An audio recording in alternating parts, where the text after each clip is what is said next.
में फंसे हैं, जो लोग आकर के प्रदेशों में फंसे हैं, उनके लिए सबसे बड़ा धर्म अगर है तो रोटी का धर्म है, जो मजहब से भी ऊपर है। उन मुद्दों के साथ एमपी का चुनाव लड़ना। परिचय के मोहताज नहीं रहे, हमारे मोदी साहब भी परिचय के मोहताज नहीं रहे। इसी बीच हमारे प्रधान महासचिव थाने खान फरजान खान भी आए, परिचय के मोहताज नहीं रहे। निश्चय आज नहीं तो कल ये कोई बड़ी पार्टी आई, इनको टिकट ऑफर करेगी, ये विधायक बन सकते हैं, बिल्कुल इनमें काबिलियत है और इनका कहीं ना कहीं क्षमता है। आज नहीं तो कल इनको कोई टिकट ऑफर करेगी, ये एनडीए इंडिया गठबंधन कहीं जा सकते हैं। लेकिन मैं ये हो सके 10 साल बाद पार्टी की सेवा करने के बाद ये मंत्री भी बन सकते हैं, लेकिन यकीन मानिए ये दिल से कभी खुश नहीं हो पाएंगे। हम लोग विधायक सांसद नहीं बनने आए हैं, हम लोग व्यवस्था को बदलने आए हैं। इंडिया गठबंधन है, एनडीए गठबंधन है। और मैं आपको कोई झूठ बात नहीं, न हवा हवाई बात नहीं, दोनों पार्टियों के बड़े लीडर हमसे संपर्क करते हैं कि आप बोलिए आपको 3-4 सीट है, इनमें आप नाम लेके बोलिए कि लोकसभा किस सीट से लड़ना पसंद है। कल ये का कोलियरी क्षेत्र का आदमी हमसे मिला, काफी सीनियर था, वो वर्कर था वहां का, हमारे साथ फोटो लिया। बोले फोटो को क्या कीजिएगा?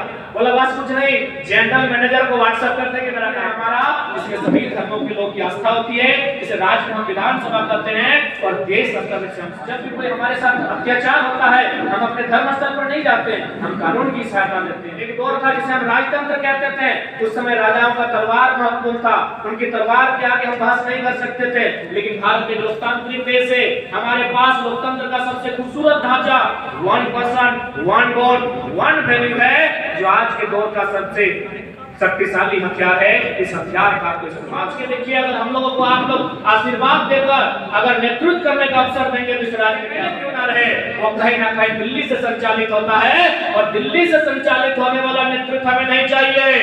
दिल्ली को पारसनाथिक पहाड़ में बैठाए, हमें ऐसा नेतृत्व 30 लाख में और जमीन का रेट हमको मिला 4 लाख, क्योंकि हमारे लिए इस दिल्ली में बोलने वाला कोई नहीं है। इसके बाद 20 साल बाद फिर कोई आंदोलन आएगा, फिर कोई आंदोलन खड़ा होगा, फिर कोई टाइगर, फिर कोई रिजवान बन के आएगा, लेकिन तब तक हम लोग पहुंच के युवाओं के हाथों में आप बागडोर को देने का काम करें। और उम्मीद करते हैं 2024 में अगर हम लोग मजबूत होते हैं तो अपने राज्य सरकार की शक्तियों का उपयोग करते हुए इस राज्य में एक ऐसा वातावरण, एक ऐसा माहौल बनाएंगे कि एक आम व्यक्ति तक वास्तव में हक अधिकार की लड़ाई सार्थक रूप से करनी चाहिए। आशीर्वाद देने के लिए आए हैं, उनका चरण स्पर्श करते हैं।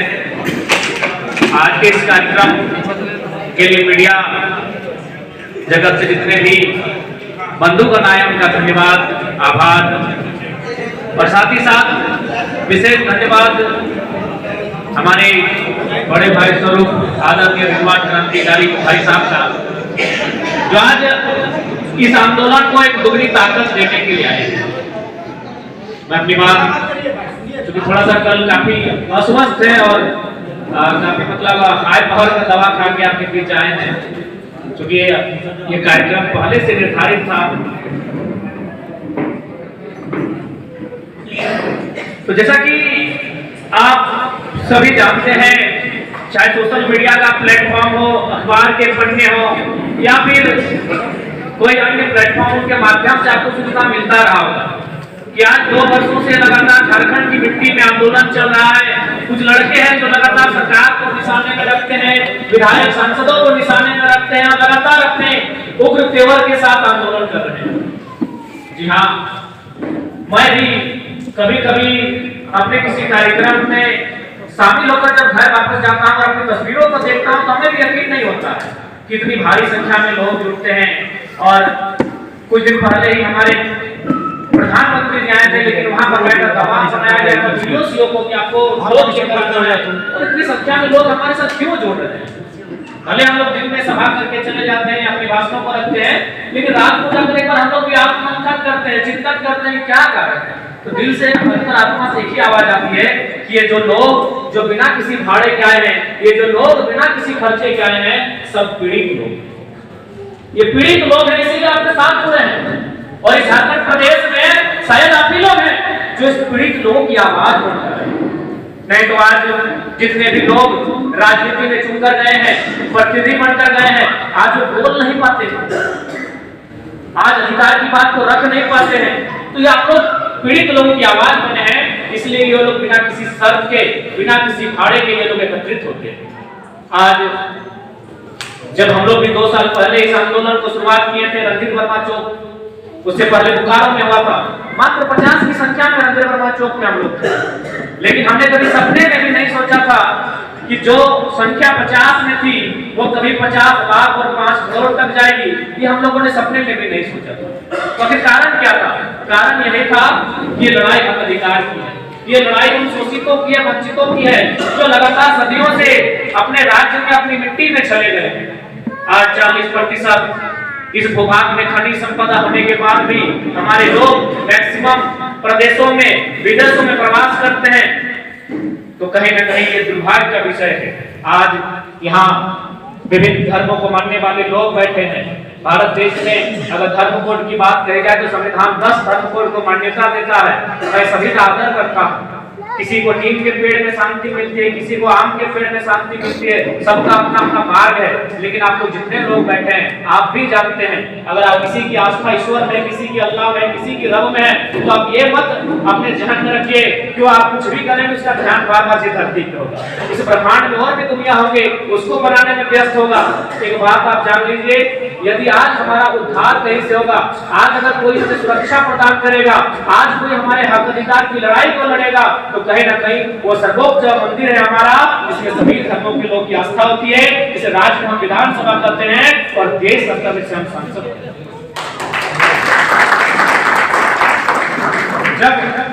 जब भी कोई हमारे साथ घटना घटती है तो हम सभी धर्मों को मानने वाले लोग अपने धर्म स्तर पर नहीं जाते हैं, हम कानून की मदद लेते हैं। जब भी हमारे साथ कोई अन्याय होता है, जब भी कोई हमारे साथ अत्याचार होता है, हम अपने धर्म स्तर पर नहीं जाते हैं, हम कानून की सहायता लेते हैं। क्योंकि कहीं ना कहीं भारत, ये दुनिया आज लोकतंत्र के ढांचे में बन चुकी है और बिल्कुल जिसने इस सृष्टि का निर्माण किया है वो इसी धरती पे उसकी नजर नहीं होगी। जब उसने इस जहां का निर्माण किया है तो क्या 510 मिलियन की धरती में वो बिजी होगा? इस धरती से बाहर कई ग्रह, कई उपग्रह, कई धूमकेतु, कई आकाश पिंड हैं, हो सके वो वहां होगा। इसलिए आज अगर हमें हमारे आने वाले भविष्य को सुरक्षित करना है तो राजनीति के अर्थ को समझना होगा। जो आज संविधान निर्माताओं ने हमारे हाथों में, एक दौर था जिसे हम राजतंत्र कहते थे, उस समय राजाओं का तलवार महत्वपूर्ण था, उनकी तलवार के आगे हम बहस नहीं कर सकते थे। लेकिन भारत के लोकतांत्रिक देश है, हमारे पास लोकतंत्र का सबसे खूबसूरत ढांचा 1 पर्सन 1 वोट 1 वैल्यू है, जो आज के दौर का सबसे शक्तिशाली हथियार है। इस हथियार का आपको इस्तेमाल करना। आज बहुत सारे मीडिया वालों ने हमसे पूछा कि केंद्र में जो केंद्र से आप सांसद के चुनाव में लड़ेंगे, आप लोग एमपी के चुनाव में लड़ेंगे, उस समय केंद्र के पास धर्म इश्यू होगा, आप किन मुद्दों के साथ जाएंगे? मैंने कहा जो लोग आज सऊदी में फंसे हैं, जो लोग आज अन्य प्रदेशों में फंसे हैं, उनके लिए सबसे बड़ा धर्म अगर है तो रोटी का धर्म है, तो मजहब से भी ऊपर में उन मुद्दों के साथ एमपी का चुनाव लड़ना। आज बहुत सारे लोग ये कहेंगे हम लोग विधायक, सांसद या फिर बनने आए हैं। मैं आपको स्पष्ट कहूं, हमारे बीच रिजवान साहब भी आज परिचय के मोहताज नहीं रहे, हमारे मोदी साहब भी परिचय के मोहताज नहीं रहे। इसी बीच हमारे प्रधान महासचिव थाने खान फरजान खान भी आए, परिचय के मोहताज नहीं रहे। निश्चय आज नहीं तो कल ये कोई बड़ी पार्टी आएगी, इनको टिकट ऑफर करेगी, ये विधायक बन सकते हैं, बिल्कुल इनमें काबिलियत है और इनका कहीं ना कहीं क्षमता है। आज नहीं तो कल इनको कोई टिकट ऑफर करेगी, ये एनडीए इंडिया गठबंधन कहीं जा सकते हैं। लेकिन मैं ये हो सके 10 साल बाद पार्टी की सेवा करने के बाद ये मंत्री भी बन सकते हैं, लेकिन यकीन मानिए ये दिल से कभी खुश नहीं हो पाएंगे। हम लोग विधायक सांसद नहीं बनने आए हैं, हम लोग व्यवस्था को बदलने आए हैं। हम एक ऐसा आधार बनाएंगे कि हमारी पार्टी का अगर कोई कार्य करता रहेगा तो वो अभिमान करेगा, हम एक ऐसा माहौल क्रिएट कर जाएंगे। और आज शुरुआत हो चुकी है। आज हमारे पास एक मुखिया का, एक वार्ड सदस्य का प्रतिनिधि नहीं है, लेकिन आज भी लड़के लोग बोलते हैं कि दादा एक फोन हम लोग लगाते हैं और हमारा काम हो जाता है। कल ये का कोलियरी क्षेत्र का आदमी हमसे मिला, उसका काफी सीनियर था, वो वर्कर था वहां का, हमारे साथ फोटो लिया। बोले फोटो को क्या कीजिएगा? बोला बस कुछ नहीं, जनरल मैनेजर को व्हाट्सएप कर देंगे, मेरा काम हो जाएगा। यानी जो कोलियरी के जीएम हैं उनको व्हाट्सएप कर देंगे, मेरा काम हो जाएगा। तो ये बदलाव हम लोग बिना किसी पद में रहकर लाए हैं। आज किसी फैक्ट्री में चले जाए, किसी कंपनी में चले जाए, आज हमारे नौजवानों से टॉकिंग करने के लिए घर आते हैं, चाहे एचआर रहे चाहे कोई पदाधिकारी रहे। तो सोच के देखिए, अगर हम लोगों को आप लोग आशीर्वाद देकर अगर नेतृत्व करने का अवसर देंगे तो इस राज्य में क्या बदलाव आएगा। और निश्चय इस बात को ध्यान में रखे, हम लोग इससे पहले के राजनेता किस प्रकार की परिपाटी में अपने आप को ढाले हैं मानी नहीं रखता है। आज हम लोगों के ऊपर जो आस्था इस राज्य की जनता ने दिखाया है, इससे हम लोग किसी भी प्रकार से विश्वासघात नहीं करेंगे, किसी प्रकार का विश्वासघात नहीं होगा। क्योंकि अगर हमें एमपी का चुनाव लड़ना, तो आप लोग भी जानते हैं अभी भारत देश में दो ही पार्टियां हैं जो एमपी के चुनाव में दमदार रहेंगी, एक इंडिया गठबंधन है, एनडीए गठबंधन है।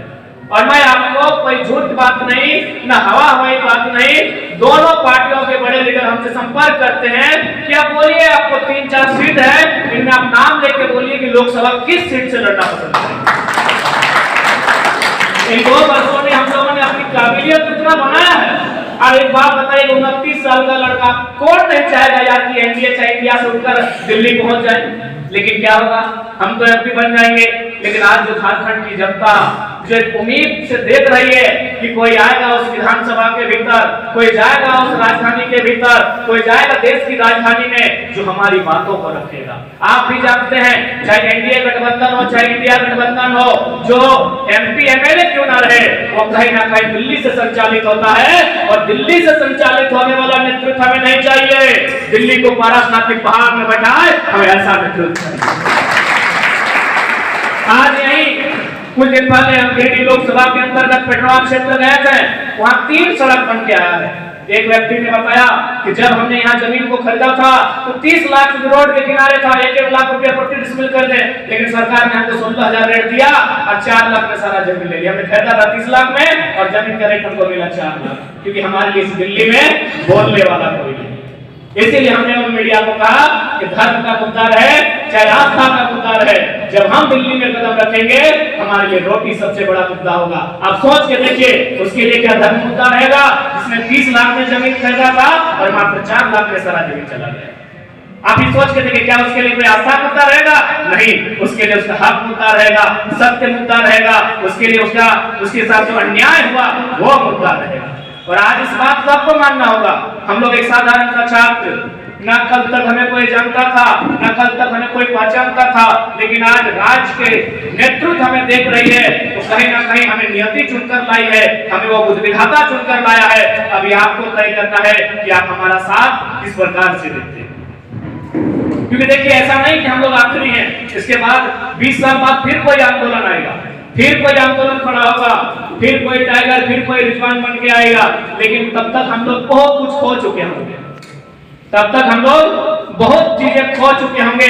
क्या पता हमारे जल जमीन जंगल, हमारे खेत खलिहान कहां तक खो चुके होंगे, इसका कोई अनुमान नहीं है। इसलिए मैं ये नहीं कह रहा हूं कि हम लोग आपके लिए इसके, लेकिन हाँ, आंदोलन का एक पीरियड होता है। 5 साल में आंदोलन नहीं होता है, 2 साल में आंदोलन नहीं होता है। एक बड़ा आंदोलन जब भी होता है, जब भी कोई राज्य में व्यापक आंदोलन होता है, कम से कम 15 से 20 साल का गैप होता है। उतने दिनों बाद जब फिर कोई नया आंदोलन खड़ा होगा, पता नहीं हम लोग क्या होने की स्थिति में रहेंगे। इसलिए आज समय की मांग को, नियति की पुकार को, उस ऊपर वाले की रजामंदी को देखते हुए झारखंड के युवाओं के हाथों में आप बागडोर को देने का काम करें। और उम्मीद करते हैं 2024 में अगर हम लोग मजबूत होते हैं तो अपने राज्य सरकार की शक्तियों का उपयोग करते हुए इस राज्य में एक ऐसा वातावरण, एक ऐसा माहौल बनाएंगे कि एक आम व्यक्ति तक वास्तव में हक अधिकार की लड़ाई सार्थक रूप से पहुंचाई जा सके। बहुत सारे लोग कहते हैं कि चेहरा लोग क्या बदलाव करेंगे। देखिए, बदलाव आइडिया से होता है। एक छोटी सी आइडिया सिस्टम को बदल देती है, एक छोटी सी आइडिया माहौल को बदल देती है। हमारे पास आइडियाज हैं, हमारे पास तौर तरीके हैं, हम लोगों ने सोच कर रखा है कि अगर हम लोग को स्थान मिलेगा तो हम लोग क्या कर सकते हैं। अभी उदाहरण के लिए मान के देखिए, माननीय मुख्यमंत्री आज चौक चौराहा जहां देखिए उन्होंने अपने एडवर्टाइजमेंट के लिए लगभग करोड़ों का पोस्टर लगाया। अब एक बात बताइए, अगर कोई पढ़ा लिखा जिसके पास आइडिया हो, उन पोस्टर बैनर को केवल रोक करके हमें लगता है उन पैसों से छोटी मोटी योजनाएं लेकर हम लोग आ सकते हैं। हमारे पास आइडिया की कोई कमी नहीं है, लेकिन जब तक, क्योंकि भारत एक लोकतांत्रिक देश है, आप सिस्टम में जब तक नहीं आते हैं, आप उन चीजों को इम्प्लीमेंट नहीं करेंगे, तब तक विशेष बदलाव होने की अपेक्षा आप नहीं रख सकते हैं।